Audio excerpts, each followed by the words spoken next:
Саламатсыздарбы окуучулар? Саламатсыздар. Жакшы балдар, отурабыз. Бүгүн сабагыбызды баштамас бурун алдымен эмне жазбага назар аударабыз. Баарыбыз мыкят тыңдайбыз.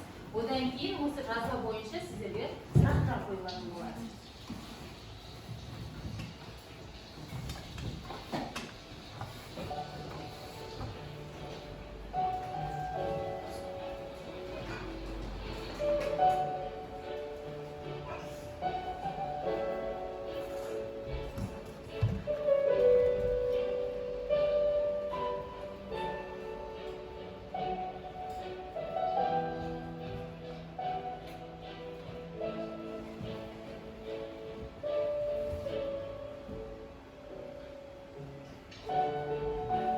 เขาจะได้อะไร ถ้าเขาทำแบบนี้ทุกวัน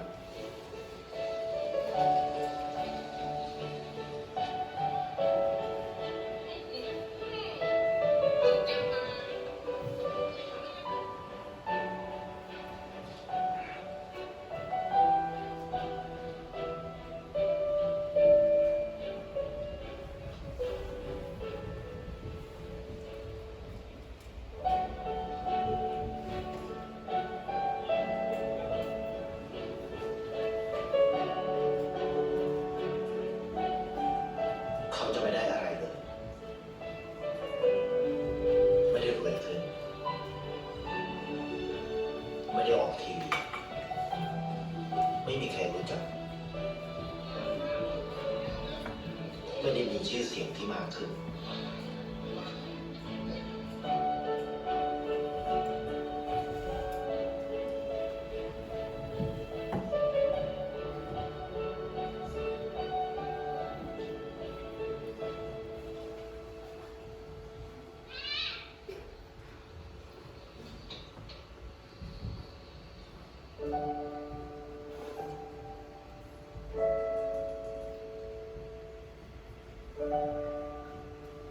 เพราะสิ่งที่เขาได้ คือได้แค่ความรู้สึก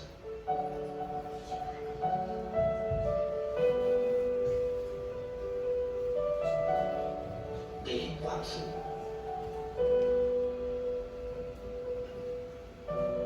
ได้เข้าใจ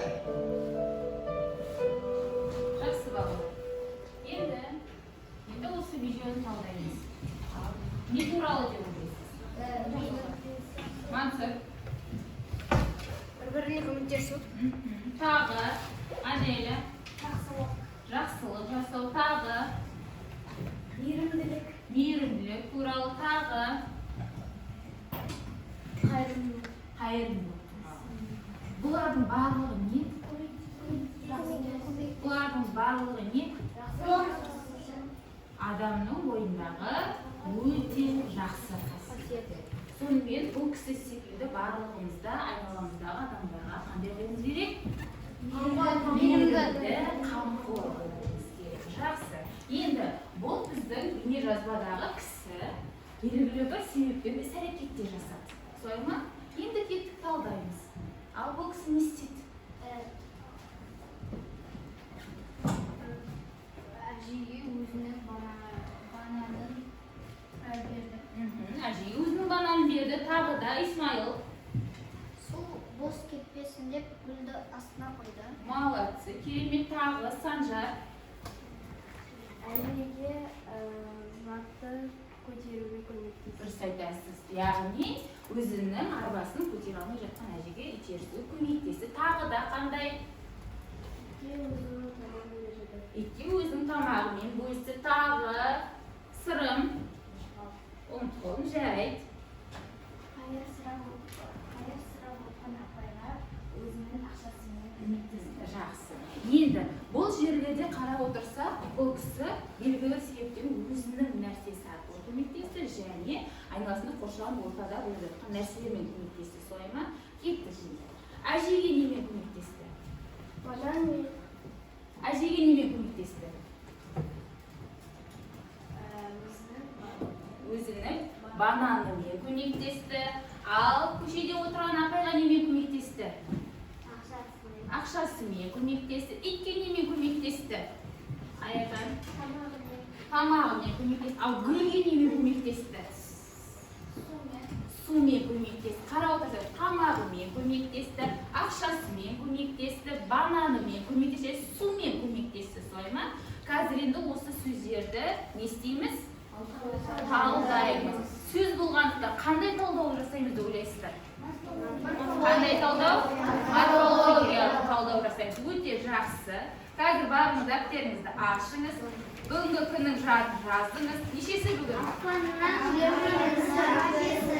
Ақпанның 25-і жазамыз.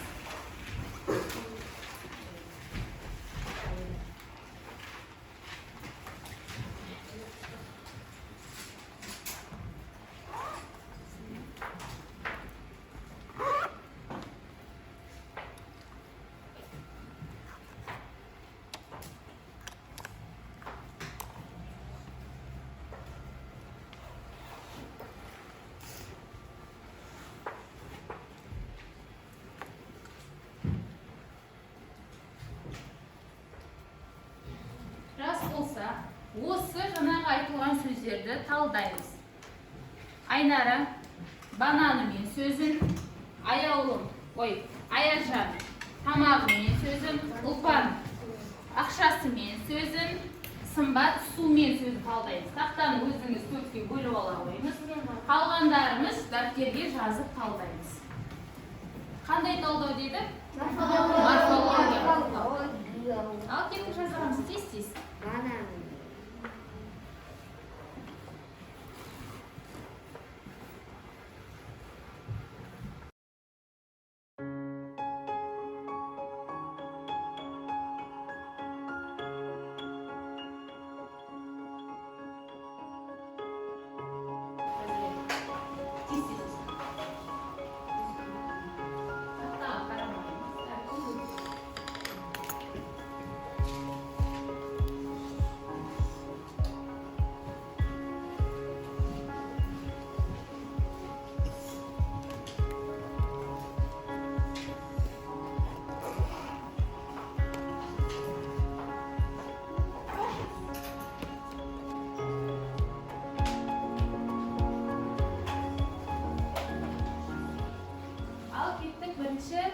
Талдайды Айнара. Түбірі банан, тәуелдік жалғаудың үшінші жағы, мен жалғау. Мен жалғау, өте жақсы. Аяжан. Түбірі тамақ, тәуелдік жалғаудың үшінші жағы, мен жалғау. Енді тамақ деген сөзде ғыдан аяқтап қазақ тілінде сөз жоқ. Неге ғыны түбір қылып алдық? Өйткені бұл дыбыс үндестігіне бағынып тұр. Қалай? Дыбысы тұрғандықтан қ-ға айналады. Өте жақсы. Келесі Ұлпан. Түбірі ақша. С тәуелдік жалғаудың үшінші жағы, мен жалғау. Келесі. Су түбір, мен жалғау. Өте жақсы. Балалар дұрыс па тақтадағы? Иә.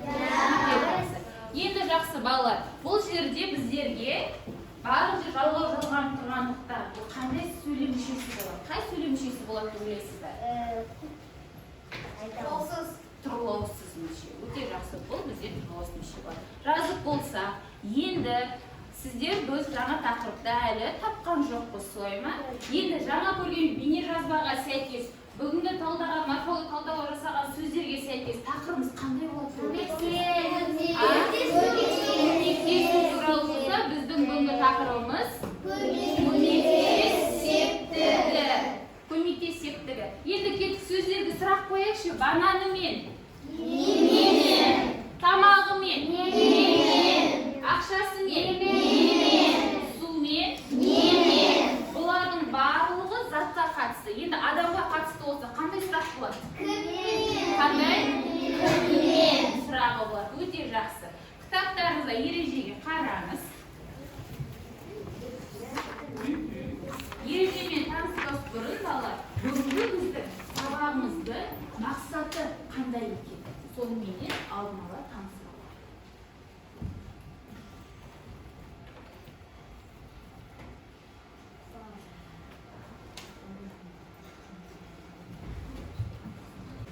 Жақсы. Енді бүгінгі біздің тақырыбымыз жаңа beyni yazma arqılı шығардық солай ма?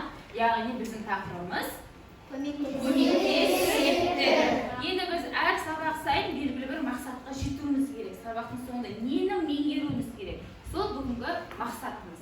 Яғни зат есімдерді септеп білуіміз керек. Одан кейін тәуелденген сөздердің септелуін білуіміз керек. Түсіндік қой да? Ал тәуелденген зат есім деген не? Малика айта ғой. Зат есімге тәуелдеу жалғану арқылы жасалады. Мысалы келтіріңізші маған. Мансұр.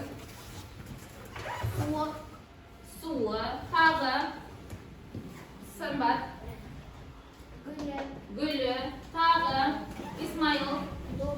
Добы, тағы. Ұлпан. Үйі. Тәуелдеу жалғау неше жағы бар? Қандай?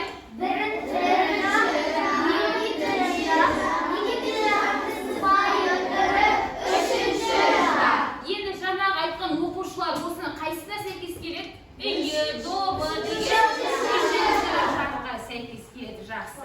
Түсіндікті? Енді ережені қараймыз. Бүгінгі біздің тақырыптың ережесі қандай екен? Үйіріміз, саусақтарымызды қоямыз, бәріміз бірігіп отырып оқимыз. 1, 2, 3. Көмектесетіндегі зат есімдер кіммен, немен, кімдермен, нелермен деген сұрақтарға жауап береді. Көмектес септігі атау септігіндегі сөздерге мен, кен жалғауларын жалғану арқылы жасалады. Бұл жалғауларды көмектес септік жалғаулары деп атайды. Өте жақсы. Көмектес септігінің сұрақтары қандай болды сонымен?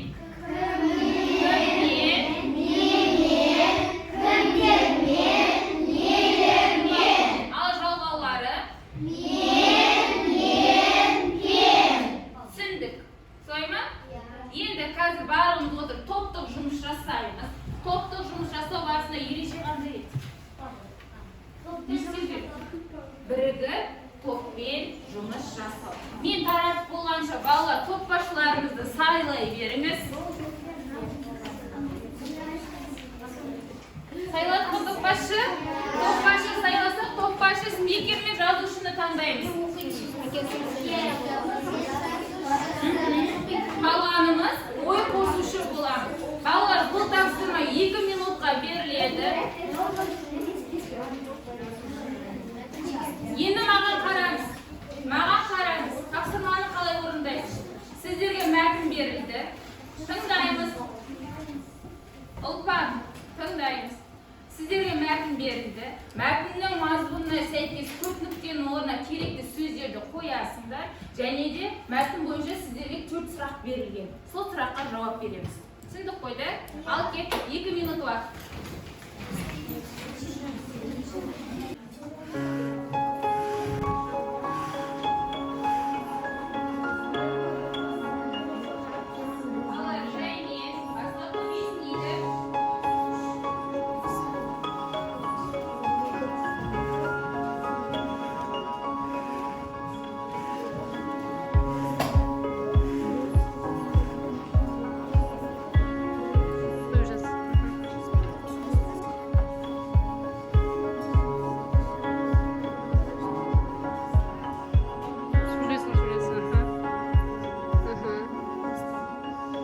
Мансұр бірдеңелер айт. Сөйле анаған қарап. Маған қарама, камераға қарама. Дінмұхаммед бірдеңелер айтшы. Ручкамен түртіп айт бірдеңелер.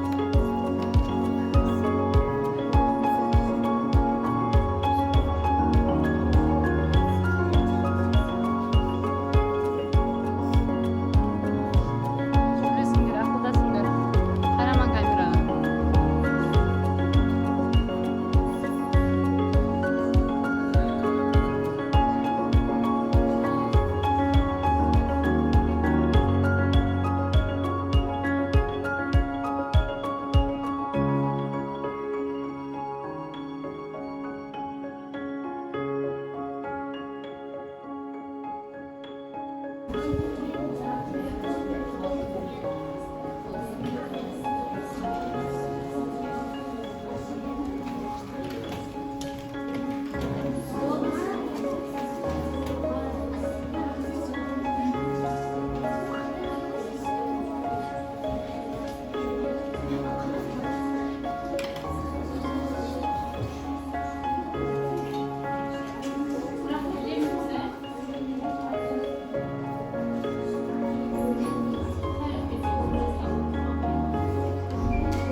бітімізге дейін. Тез.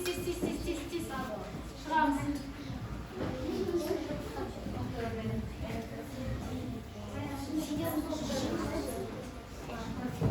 Жақсы. Енді қазір бірінші болған топқаны мәтінді оқиды. Қалғанымызды барлығы мәтінді бірде оқы, қайталамаймыз. Бірде неге жауап беріп кетеміз? Сұраққа жауап беріп кетеміз. Бірінші топ ортаға шыға қой. Қалғанымыз тыңдаймыз. Әрсен мен Марат футбол ойнауға кірісті. Ойынды Әрсеннің добымен бастады. Ойынға Қанат пен Әли қосылды. Ойын қыза түсті. Бір кезде Әрсеннің добы жарылып қалды. Осы кезде Қанат менің добыммен ойнайық деді. Бұған таң қалған Әрсен сенің добыңмен ойнаймыз ба деп сұрады. Қанат иә дегендей ишара білдірді. Балалар ойынды Қанаттың добымен жалғастырды. Өте жақсы. Сұрақтарға жауап. Мәтінге ат қой. Жарылған доп. Жақсы. Мәтіннің түрі әңгімелеу. Мәтінге қойылған сөздер тәуелденген сөздер. Бұл қандай сөздер? Көмектес септігінің сөздері. Жақсы. Қазір қате болса жөндейміз. Екінші топ. Тек сұрақтарға жауапты оқып өтеміз. Мәтінге ат қой. Футболшылар. Мәтіннің түрі әңгімелеу. Мәтінге қойылған сөздер. Тобымен, добымен, добыңмен. Бұл қандай сөздер? Тәуелденіп септелген сөздер. Өте жақсы. Келесі топ. Мәтінге ат қой. Футбол ойыны. Мәтіннің түрі әңгімелеу. Мәтінге қойылған сөздер. Добымен, добымен, добынды, добымен. Бұл қандай сөздер? Тұрғылсыз. Жақсы. Келесі. Мәтінге ат қой. Әрсен мен Қанат. Мәтін түрі әңгімелеу. Арға үлгермекті. Жақсы. Келесі топ. Мәтінге ат қой. Футбол ойыны. Мәтіннің түрі әңгімелеу. Мәтінге қойылған сөздер. Досы, добы, добымен, добыңмен, добымен. Бұл қандай сөздер? Тәуелденген сөздер. Жақсы. Мәтінге атты әркім өзі біледі. Барлығы мәтінге сәйкес па аттар? Иә. Мәтіннің түрі? Әңгімелеу мәтіні. Мәтінге қойылған сөздер. Қандай сөздер? Добымен, добының, сосын добын, добы. Бұл қандай сөздер?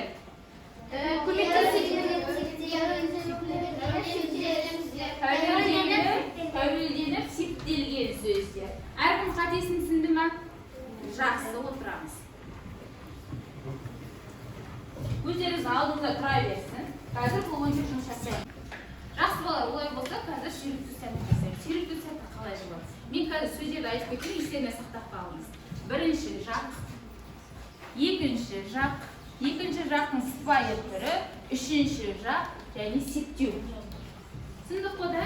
Естер. Енді қазір мен сіздерге бинго ойын ойнаймыз. Әрқайсыңыз бір-бірден жұмыртқаларды ала қойыңыздар. Ішін ашып, ішіндегі сөздермен таныса беріңіз. Тез. Алып тұрарыңыз балалар. Алды. Ала қойыңыз. Тарата қой, тез тоқпай жасаңыз.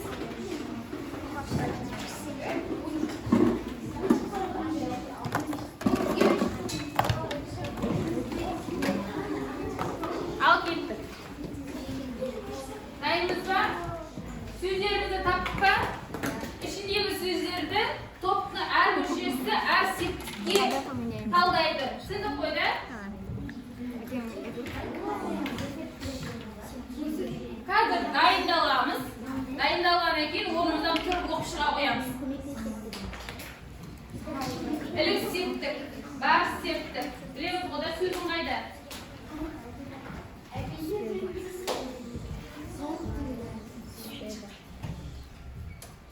Сөздерімізді аламыз. Болдық па? Дайындалдық па? Алты септікті алдық па? Бәріміз бөліп, әркім біледі ғой. Бағанағы менің сенің бірінші шақ, екінші шақты білеміз. Да? Дайынбыз ба? Вы готовы, дети? Я не слышу. Өте жақсы. Кеттік онда бастаймыз, сырым. Сөзіңді оқы. Ішігімнің.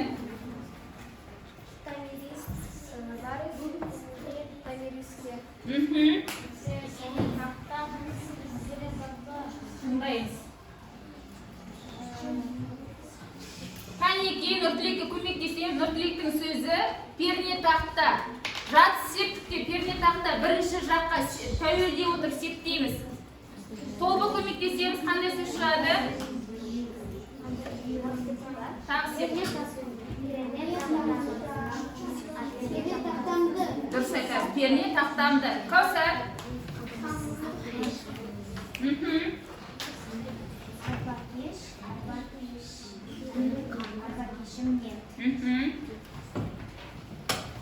Көбежем бірінші жақта кебеже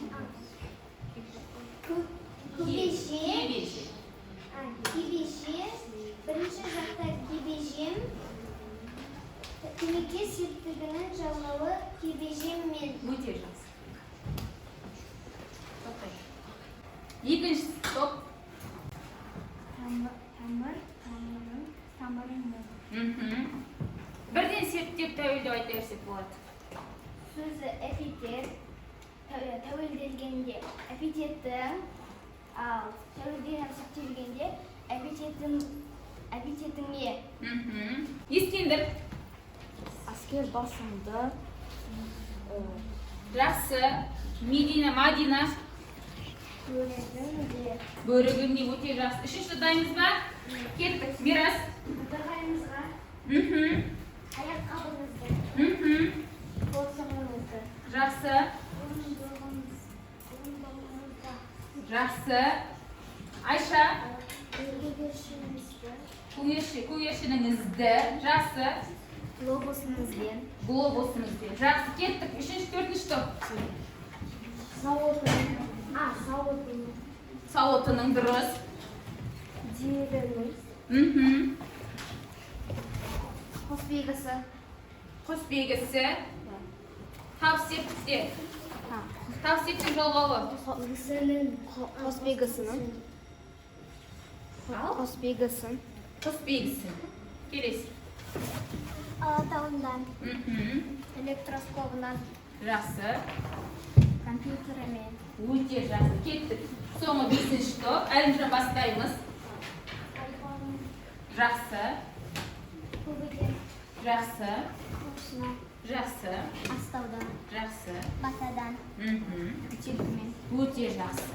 Жақсы бала, бір серге алып орнымыздан отырып тұрып, енді ары қарай топпен жұмыс жасадық, солай ма? Топтағы бізде добы дейтін сөз болады. Енді мен сіздерге таратамын. Сол сөздерді 7 септікке талдаймыз. Топ басшы таратып береміз. Бала, жеке жұмыс.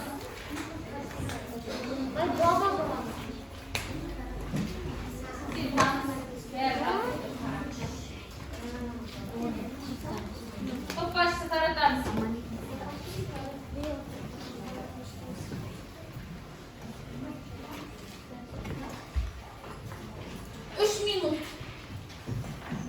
Al kedi. Bastayız.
орындап болса, қазір тексереміз. Ол үшін қолдарыңызда қағазымызды көршімізбен алмастырамыз.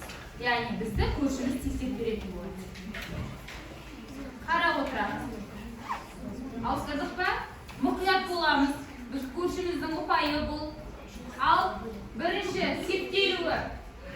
Меден ауырды ғой. Дауысын шығарып. Атақ септік доп, ілік септік доптан, бары септік допқа, табы септік допты, жарты септік доптан, шығыс септік доптан, көмекте септік доппен. Тексеріп алдық қой балалар? Жақсы. Енді бірінші жақта тәуелденгенді кім оқиды? Тәуелден септелген сөздерді? Жарайды, Айша кеттік. Дауысың шығар. Атап септік добым, ілік септік добымнан, бары септік добыма, табы септік добымды, жаты септік добымда, шығыс септік добымдан. Көмекте септік. Көмекте септік добыммен. Өте жақсы. Екінші жақта тәуелден септелгенді кім оқиды? Аян оқиды. Атап септік добым, ілік септік добымнан, бар септік добына, табы септік добымды, жаты септік добымда, шығыс септік добымнан, көмекте септік добыммен. Өте жақсы. Тексеріп алдық па? Үшінші жақта септелгенді кім оқиды? Аяулым. Дауысың шығарып оқи ғой.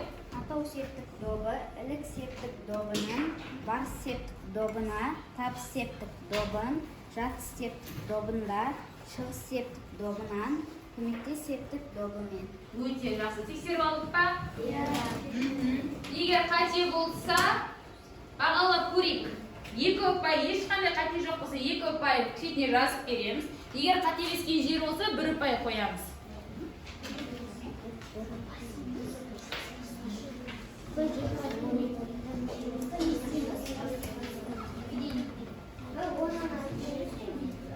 Жақсы.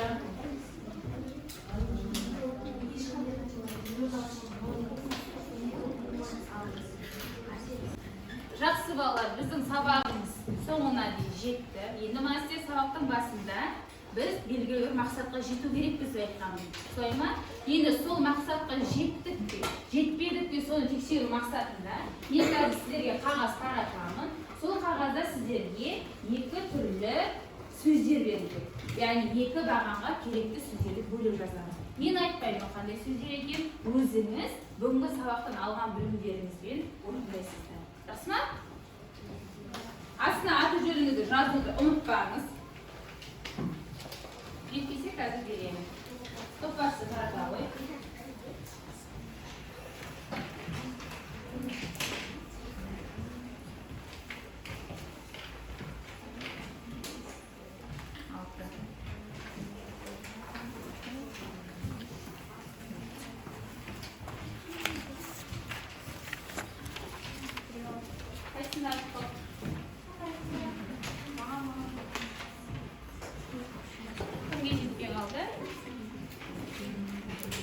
Ал көрейік, кім сабақты бүгін жақсы түсінді? Мен ештеңе айтпаймын. Әркім өзі орындайды. Мен сол арқылы бүгін қаншалықты деңгейде бүгінгі сабақ мақсатына жеттіңіз екен, соны бағалайтын боламыз.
алдымызда тапсырманы аяқтадық па, болған оқушылар қаламызды қоямыз, қолымызды алдымызға жинаймыз. Мен сол арқылы қай оқушының болғанын өте жақсы бәріміз болды солай ма? Әрине, енді бұл жолы әркім өз-өзін бағалайды. Жақсы ма? Мен тақтаға дұрыс жауапты шығарамын. Әркім өзін бағаласын.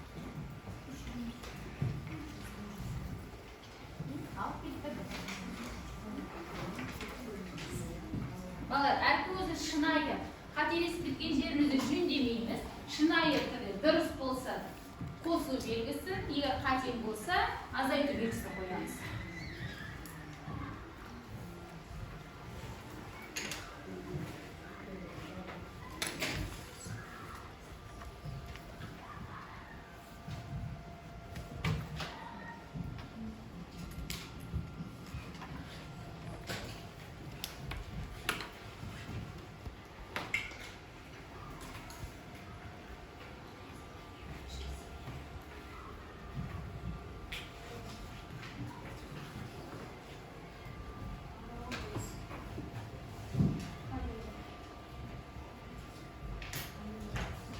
Тексеріп болдық па? Иә. Балалар, біз әлі ақпай сіздерге ешқандай дұрыс жауабыңа, бұрыс жауабыңа деп ештеңе таратқан жоқ. Кімнің неше алғанды айтқан жоқ, солай ма? Енді алдарыңызда барлығы сабақтың басында мынадай таратқан болатын. Қараңыз әркіміздің. Атыңызды жаза беріңіз.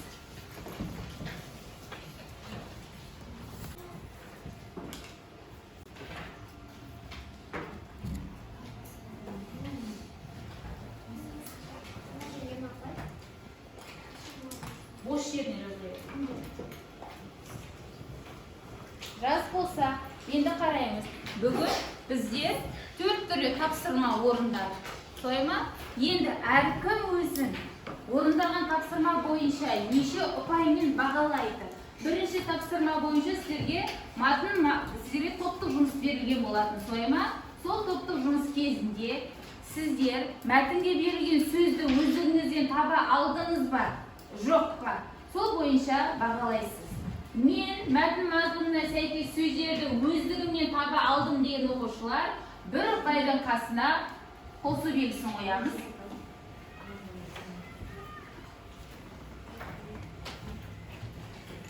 Одан кейін жаңа біздер сүйріктеу сәтінде сіздерге сөздер таратылды. Сол сөздерді септедік.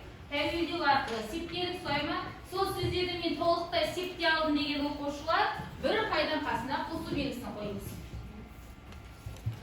Егер сізге тобыңыз көмектескен болса, сіз бұл ұпайдың қасына ештеңе қоймайсыз. Келесі тапсырма бағым жеке тапсырма орындаған болатын. Сіздерге жаңағы мәтіндегі сөздерді үш жақта тәуелдеп отырып септеу берілген болатын.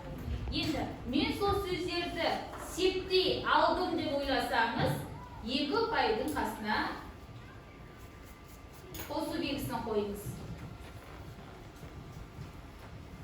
Бұл жерде қоятын ұпайларыңызды сіздің көршілеріңіз тексерген кезде ұпайын қойып берді. 2 ұпаймен бағалады жаңа сіздерді. Қағаздарыңызды қараңыз, көршіңіз қай ұпайды қойған болса, сол ұпайдың қасына қосу белгісін қойыңыз.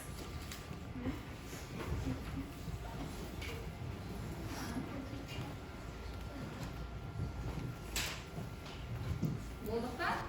Енді соңғы тапсырманы орындадым. Соңғы тапсырманы мен толықтай орындадым. Менде барлығы дұрыс болды деген оқушылар 2 ұпайды құрып, 2 ұпайдың қасына қосу белгісін қояды. Егер ішінде қате жіберген оқушылар болса, қайсысына қате жібердіңіз? Септелген тәуелдеулі зат есімдерді табуда қате жіберсеңіз, 1 ұпайдың қасына ешқандай белгі қоймайсыз. Немесе септелген зат есімдерді таба алмаған болсаңыз, 1 ұпайдың қасына ешқандай белгі қоймайсыз.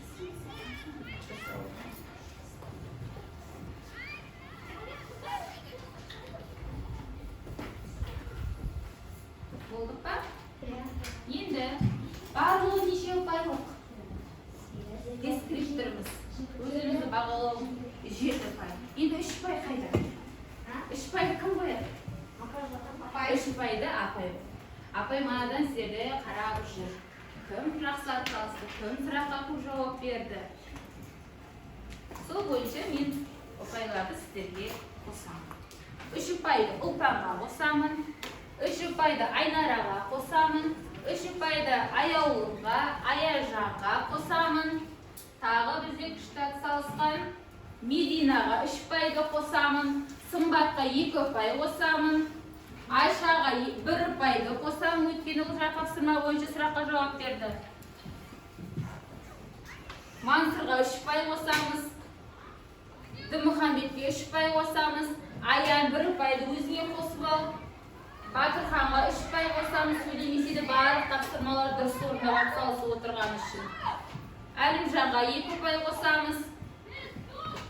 Өзіне екі ұпайды қосып ала ғой, Анеля. Алихан үш ұпайды қосып ал.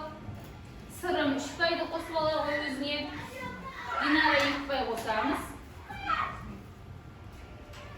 Тағы кім атсалысқан? Ескенді бір ұпайды өзіне қосып алады. Айзері өзіне үш ұпайды қосып алады. Каусар өзіне екі ұпай қосады. Сонымен бүгінгі алған бағаларымызды білдік па? Енді не қалды? Сабақты аяқтау үшін үй тапсырмасы қылып тұрсайсыз. Үй тапсырмасы бүгін сәл өзгеше. Үй тапсырмасы қағаз жүзінде, бірақ бұл қағазбен қоса үй тапсырмасын сіздер кітаптан да орындайсыздар. Қараңыз, бірінші танысып алыңыз. Өйткені үйге барғаннан кейін оны менің күнімде орындайтын боласыздар өздеріңіз.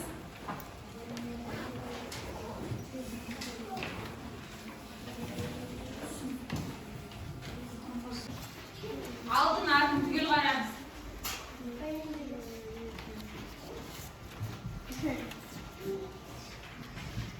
Біреуге жетпей қалғандық қой.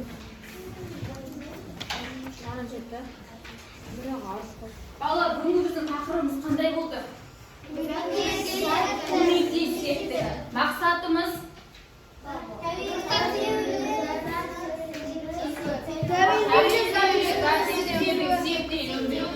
одан кейін зат есімдердің септелуін білуіміз керек. Енді есіңізге түсіріп жіберекше тәуелдеулі зат есімдерді қалай септейміз? Бірінші сөзді тәуелдейміз. Содан кейін септік жалғауларын жалғаймыз. Балам есіне түспейтін неше жалғау бар еді бізде? Төрт. Қандай?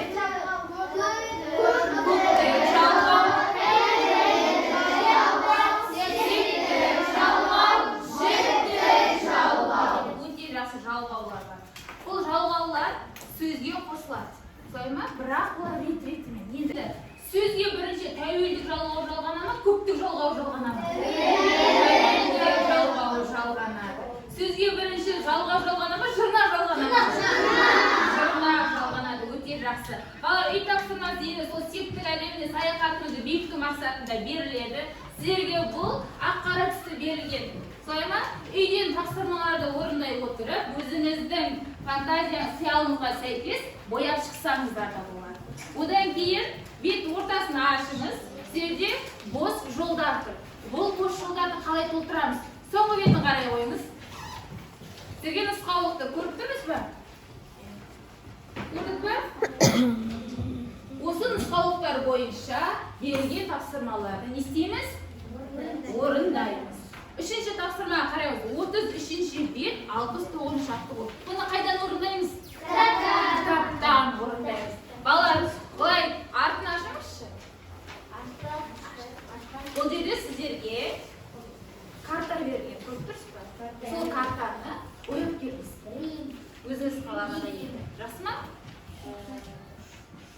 Сонымен, балалар, бүгінгі біздің сабағымыз аяқталды.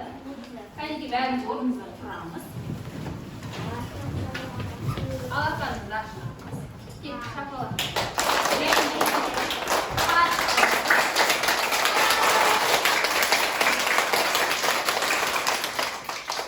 Кеттік. Жәймеле.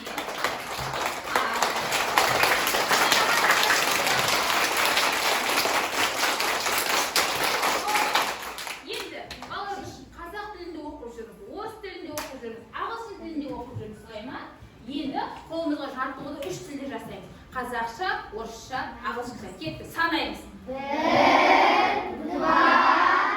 3, 4, 5, 6, 7, 8, 9, 10.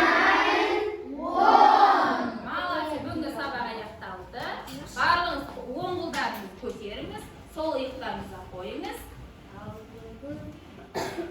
Тұрамыз. Молодцы, бүгінгі сабаққа өте жақсы қатыстыңыз. Сабағымыз аяқталды. Отырамыз. Бұны мен сіздерді мақтап жатыр деп ойлаймыз. Жақсы. Балалар, сабағымызды шапалақтап аяқтадық. Үй тапсырмасын түсіндік. Мен сіздерді барлығыңызды мақтадым. Сабағымыз аяқталды. Оқулықтарыңызды жинаңыз. Келесі сабаққа дайын. Айтпақшы балалар, алған ұпайларыңыз бойынша күнделіктеріңізді маған әкеле қойыңыз.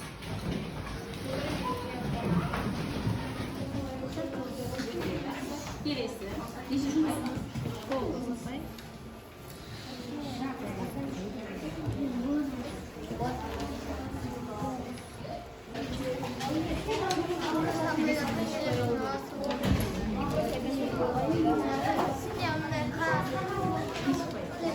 Kadar